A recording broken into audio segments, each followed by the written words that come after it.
Hi, everyone. Welcome to the channel. I'm Lisa, and I'm going to help you continue improve your English language skills. Today's lesson is about prepositions of time. What are prepositions? To keep it simple, it's those small little words we don't know what to do with. At, on, in. So there are grammar rules as to when we use each of these words, but specifically, we are going to look at time today, how to use these little words with time. So let's get started. So our first one that we're going to look at is at. When do we use at? We use it with a specific time and a holiday period. And I'm going to give you examples for each of these, and then we'll do a little practice at the end of this video. And don't forget to like and subscribe. Let's look at some examples of when to use at. So a specific time, look at the first sentence. I wake up at 7 o'clock. It's a specific time. The second example, she returned home at midnight. It's a specific time. And the last sentence talks about a holiday period. Everyone seems happy at spring break. Yeah, I wonder why. So everyone seems happy at spring break because it's a holiday period. Great, let's look at the next preposition, on. We use it for days of the week, Monday, Tuesday, Wednesday, Thursday, etc.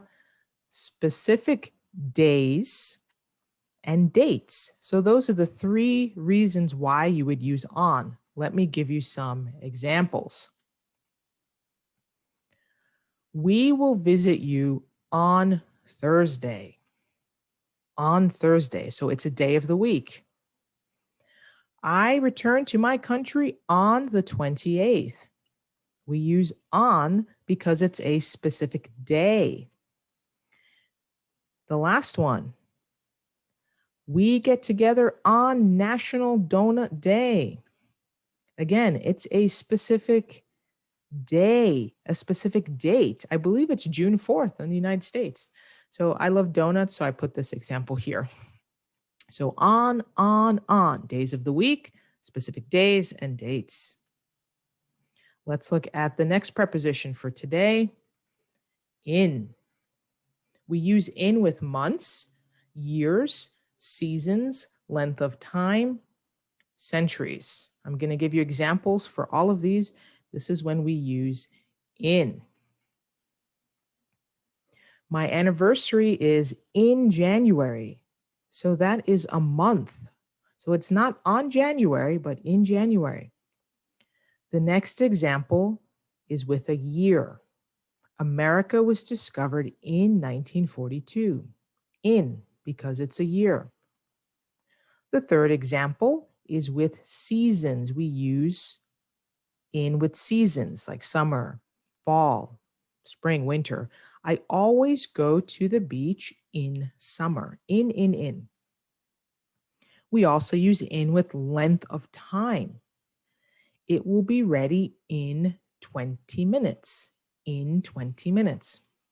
And our last example, when we talk about century, we use in. Life was different in the 15th century. In. Okay, hopefully you're getting the idea.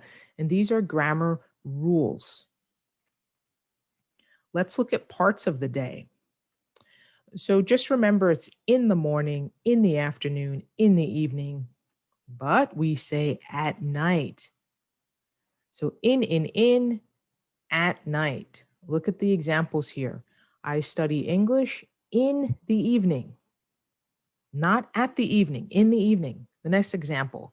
I like to read in bed at night. So with night, we just say at.